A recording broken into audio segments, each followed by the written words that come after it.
ભરત અને શત્રુઘ્નનો વિયોગ થયો તો પણ દશરથનું મૃત્યુ ન થયું. તો એનો મતલબ એવો નથી કે શ્રાપ ખોટો છે. એનો મતલબ એવો કદાચ થાય દીકરા, ચારે ચારનો વિયોગ થયો છતાં પણ દશરથનું મૃત્યુ ન થયું, તો એનો મતલબ એ પણ થઈ શકે.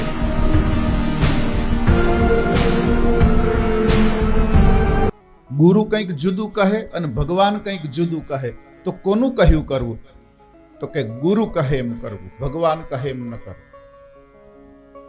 ક્યારેક ભગવાન પરીક્ષા કરતા હોય છે.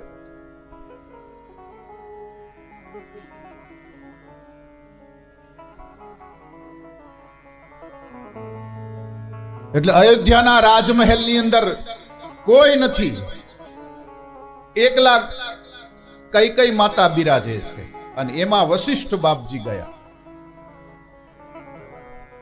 ખોળો પાથરીને માં કઈ વંદન કર્યા.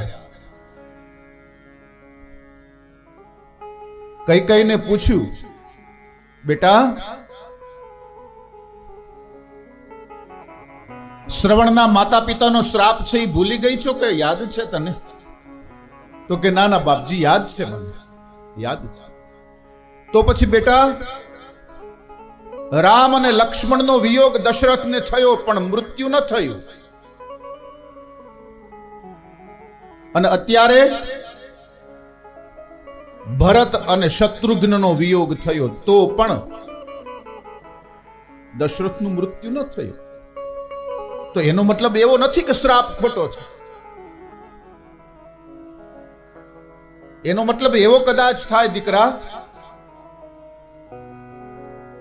ચારે ચારનો વિયોગ થયો છતાં પણ દશરથનું મૃત્યુ ન થયું, તો એનો મતલબ એ પણ થઈ શકે કે તારે એક દીકરો, ચારમાંથી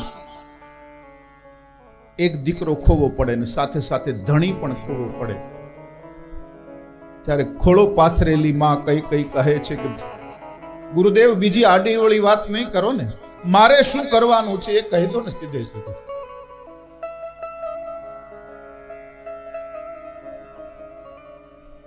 અને ત્યારે સદગુરુ વશિષ્ઠ કહે છે વાલ્મીકી રામાયણ,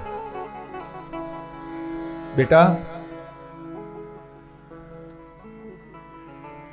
ભરત શત્રુઘ્ન મોસાળ ગયા છે, રામ લક્ષ્મણની હાજરી છે, અને અત્યારે તું રામનો વનવાસ માગી લે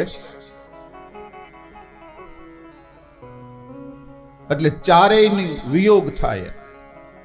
તો એનાથી પતિ તો ગુમાવવો પડશે પણ ચારેયની જોડી અખંડ રહેશે. પણ દીકરા એમાં તું બહુ બદનામ થઈશ. અને ત્યારે કઈ કહે છે, ભગવાન અમારો ગુરુદેવ કહે ને અમે રઘુવંશીઓ ન કરીએ એ શક્ય જ નથી. અમારું જે થવું એ થાય, પણ અમારા ગુરુદેવે કહ્યું એટલે અમારે કરવું જ રહ્યું. અને કઈ માગ્યું,